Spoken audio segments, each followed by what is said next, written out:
Hey guys, आपका स्वागत है मेरे चैनल पे। आज हम बात करते हैं स्किनी फैट के बारे में।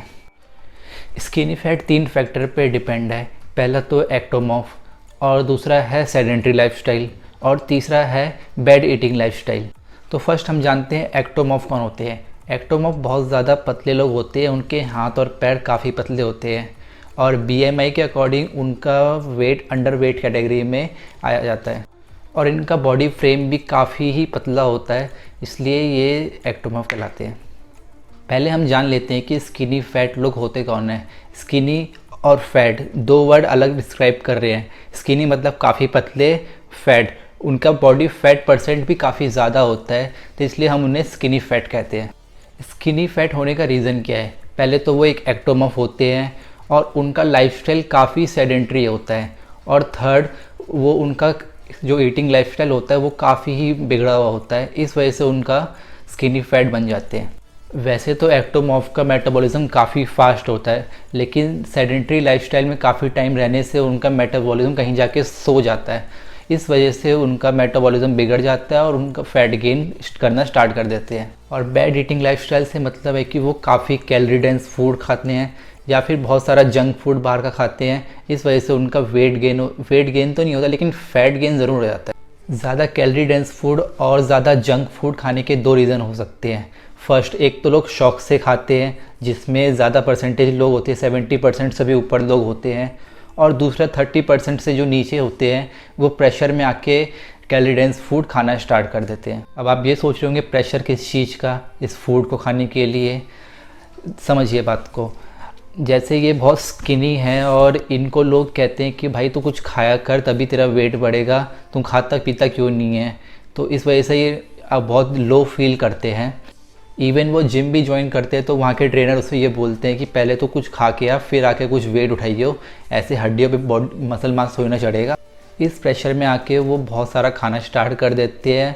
वो बाहर का junk food, oily food, fried food और जितना भी हो सके कैलोरी डेंस फूड कंज्यूम करते हैं, लेकिन उनका लाइफस्टाइल ऑलरेडी इतना इनएक्टिव है तो वो गेन होने की जगह फैट गेन हो जाता है, तो इसलिए वो एक स्किनी फैट बन के रह जाते हैं। जैसे कि वो एक्टोमॉर्फ है, उनका मेटाबॉलिज्म काफ़ी फास्ट होता है, लेकिन इस लाइफस्टाइल में सालों से रहने के चक्कर में वो मेटाबॉलिज्म काफ़ी ड्रॉप हो जाता है और कहीं जाके सो जाता है। अब यहाँ पे दो प्रॉब्लम आई है। फर्स्ट तो सेडेंट्री लाइफस्टाइल है जो कि बिल्कुल इनएक्टिव है। सेकंड, बैड ईटिंग पैटर्न जिसमें हम बहुत सारा कैलोरी डेंस फूड और जंक फूड खा रहे हैं। तो चलिए अब इसके बाद सॉल्यूशन के बारे में बात करते हैं। फर्स्ट हम न्यूट्रिशन से स्टार्ट करते हैं। न्यूट्रिशन में आपको क्या करना है, सबसे पहले तो जितना आप जंक फूड खाते हो उसको एक साइड करके हटा देना है। आपको वो जंक फूड बिल्कुल भी नहीं खाना है इस टाइम पे। सेकंड पॉइंट ये है कि अब हम मेंटेनेंस कैलोरीज पे अपनी डाइट को कंज्यूम करेंगे। हम सरप्लस में क्यों नहीं जा सकते, क्योंकि ऑलरेडी हमारा बॉडी फैट परसेंट ज़्यादा है, वो और ज़्यादा हो जाएगा। और थर्ड कि हमें कैलोरी डेफिसिट में क्यों नहीं खाना है, क्योंकि ऑलरेडी अभी हम स्किनी हैं, तो उस स्किनी वेट को भी हमें गेन करना है, इसलिए हम मेंटेनेंस कैलोरीज पे अभी डाइट कंज्यूम करेंगे। थर्ड पॉइंट है, जैसे कि अब हमें मसल गेन करना है तो हमें कुछ चीज़ें इंक्रीज़ भी करनी पड़ेगी। लाइक प्रोटीन इंटेक को अब हमें बढ़ाना पड़ेगा, एडुकेट इंटेक उसका कंज्यूम करना पड़ेगा। आप 1.6 ग्राम प्रोटीन से लेकर 2.2 ग्राम पर KG of body weight consume कर सकते हैं, लेकिन पहले आपको ये देखना है कि अभी आप कितना प्रोटीन कंज्यूम कर रहे हैं। सपोज़ आपका बॉडी वेट 60 ग्राम है और इस टाइम पे आप 60 ग्राम कंज्यूम कर रहे हैं, तो आप धीरे धीरे 10-10 ग्राम करके प्रोटीन इंटेक को इंक्रीज़ करें और उसको 1.6 ग्राम के आसपास या उस ज़्यादा ले जा सके। प्रोटीन एक मैक्रो ऐसा है जो फैट और कार्ब से ज़्यादा सुपीरियर माना जाता है और उस बॉडी को प्रोटीन डाइजेस्ट करने में भी ज़्यादा मेहनत करनी पड़ती है एज़ कम्पेयर टू फैट और कार्बोहाइड्रेट्स। प्रोटीन के बारे में तो बात हो गई है, लेकिन अब आपको वाटर इनटेक पे भी ध्यान रखना है। आपको पानी बहुत ज़्यादा पीना है। एक आइडिया देता हूँ कि आप कैसे अपना मेज़रमेंट कर सकते हैं कि कितना पानी पीना चाहिए। अगर आपका बॉडी वेट 40 kg है तो आप 2 लीटर तक पानी कंज्यूम कर सकते हैं। अगर आपका 50 kg है तो उसमें हाफ लीटर और ऐड कर दीजिए, 2.5 लीटर हो गया। या अगर आपका बॉडी वेट 60 kg है तो हाफ लीटर और ऐड कर दीजिए। 60 kg में आप 3 लीटर तक पानी कंज्यूम करेंगे। जैसे जैसे आपका वेट बढ़ता जाता है वैसे वैसे आपको वाटर इनटेक कंज्यूम करना है। ये मैं एक अपनी तरफ से आइडिया बता रहा हूँ कि कैसे पानी पी सकते हैं, लेकिन बहुत सारे फैक्टर्स पे भी डिपेंड करता है कि आपका वाटर इनटेक कितना होना चाहिए।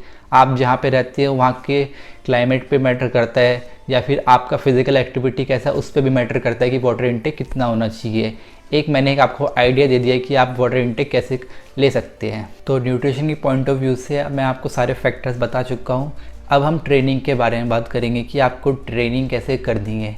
और मैं ये मान के चल रहा हूँ कि आप अभी जिम में कभी ज्वाइन नहीं किया, आप एकदम बिगनर हो, न्यू भी हो और आपको वेट लिफ्टिंग आपने कभी भी नहीं की है, तो अब आपको जिम ज्वाइन करना है और आपको वेट लिफ्टिंग करनी है, या फिर आप घर में भी कोई वर्कआउट कर सकते हैं। जैसे कि अभी आप बिगनर हो तो आपको न्यू भी गेंस ज़्यादा होंगे, क्योंकि आपकी बॉडी को एक छोटा सा भी स्टिमुलेट मिलेगा तो आपकी बॉडी जल्दी रिएक्ट करेगी। तो इस टाइम पे आपका वेट ट्रेनिंग करना बहुत ज़रूरी है। एक बिगनर ज़्यादा मसल गेन कर पाता है एक एडवांस लिफ्टर के अकॉर्डिंग, क्योंकि बॉडी को कभी ऐसा स्टिमुलस नहीं मिला होता है। जैसे जैसे आपका एक्सपीरियंस बढ़ता जाता है वैसे वैसे आपके गेंस भी धीरे हो जाते हैं। तो अभी आप इसका फ़ायदा ज़रूर उठा सकते हैं। एक स्टडीज़ में ऐसा भी देखा गया है कि एक बिगनर जो होता है 10 से 20 pound muscle per year gain कर लेता है, लेकिन जो इंटरमीडिएट कैटेगरी के लोग होते हैं वो 5 से 10 पाउंड ही मसल पर ईयर गेन कर पाते हैं। और एडवांस लिफ्टर जो होते हैं वो सिर्फ 2 से 3 पाउंड या 4 pound maximum per ear muscle gain कर पाते हैं। तो अभी आपके पास एक फ़ायदा है कि आप अभी बिगनर हो तो आप मसल मास पे ज़्यादा फोकस कर सकते हो और ज़्यादा गेंस को भी ले सकते हो। और आपको मसल गेन करना क्यों ज़रूरी है? क्योंकि muscles are more active than fats. अगर आपकी बॉडी में अगर सपोज 6 से 7 पाउंड ही मसल ज़्यादा है तो आप ज़्यादा कैलोरीज को बर्न कर पाएंगे। सिटिंग पोजीशन में भी आप बैठे बैठे भी नॉर्मल पर्सन्स के अकॉर्डिंग में ज़्यादा कैलोरीज को बर्न कर सकते हैं। तो इसलिए आपके बॉडी में मसल मास होना ज़रूरी है। ये तो वेट ट्रेनिंग के या रेजिस्टेंस ट्रेनिंग के बारे में बात हो गई। आपको नेक्स्ट पॉइंट आपको ये करना है कि आपको हफ्ते में 3 बार कार्डियो भी ऐड करना है 20 to 30 मिनट्स। और ये आपको लो इंटेंसिटी में करना है, कोई फास्ट इंटेंसिटी में करने की ज़रूरत नहीं है। आप जैसे जैसे आप यहाँ पे आप वेट ट्रेनिंग करके आप मसल गेन कर रहे हैं और यहाँ पे आप कार्डियो करके आप थोड़ी सी अपनी कैलोरीज को ज़्यादा बर्न कर पा रहे हैं, जिसमें आपका फैट ड्रॉप भी होगा। अब लास्ट स्टेप आपको एक और चीज़ फॉलो करनी है कि आपको अब थोड़ा सा अपनी लाइफस्टाइल में एक्टिव होना पड़ेगा। आपको अपना नीट को बढ़ाना पड़ेगा। नीट क्या होता है? NEAT, non exercise activity thermogenesis. आपको अपनी एक्सरसाइज के अलावा जितनी एक्टिविटी होती है उसको बढ़ाना पड़ेगा। जैसे कि आपका मेटाबॉलिज्म काफ़ी ड्रॉप हो चुका है, तो अब आपको मेटाबॉलिज्म उठाने के लिए आपको ज़्यादा एक्टिव रहना ज़रूरी है। इसी वजह से आपको जितनी भी एक्टिविटी आप नहीं करते हैं बाहर जाने की, या फिर आप कहीं सामान लेने जा रहे हैं तो आपने बाइक स्टार्ट करी और सामान जाके ले आए, आपकी मम्मी ने कुछ सब्ज़ी लेने के लिए भेजा है और आपने बाइक स्टार्ट करी और सीधा सब्ज़ी लेने के लिए गए। इस टाइम पे आपको ये करना है कि आपको पैदल जाना है और पैदल सब्ज़ी लेके आना है। तो इससे आपकी कुछ एक्टिविटी बढ़ेगी। कि अगर आप ऑफिस जाते हैं और आपकी जो ऑफिस का जो रूम है वो 6 to 7th फ्लोर पे है, इस टाइम पे आपको लिफ्ट यूज़ नहीं करना है, आपको स्टेयर्स यूज़ करना है। तो आप अपनी थोड़ी ज़्यादा कैलोरीज को बर्न कर पाएंगे। और इस तरह से आप जितनी भी चीज़ें जो आप शॉर्टकट से कर सकते हैं उसको कोशिश करें कि आप उसमें कुछ एक्टिविटी दिखाएं, कुछ फिजिकल एक्टिविटी करें, जिससे आपकी नीड को इंक्रीज़ मिलेगा और आपका मेटाबॉलिज्म जो कहीं सो रहा है वो भी धीरे धीरे जागना स्टार्ट करेगा। ये सारी टिप्स मिला के अगर आपने 1 साल तक कंसिस्टेंटली फॉलो किया तो आपका हो सकता है कि आपने 6 से 8 पाउंड मसल गेन कर लिया। और अगर लेट्स से आपका बॉडी फैट परसेंट 25 है तो आपने उसको 18% तक ले आए, तो 25% से बेटर है 18%। और आपने जो 0 मसल गेन करना था वो आपने 6 से 8 पाउंड गेन किया है, तो वो 0 मसल मास से बेटर है कि आपने 6 to 8 पाउंड मसल गेन किया है।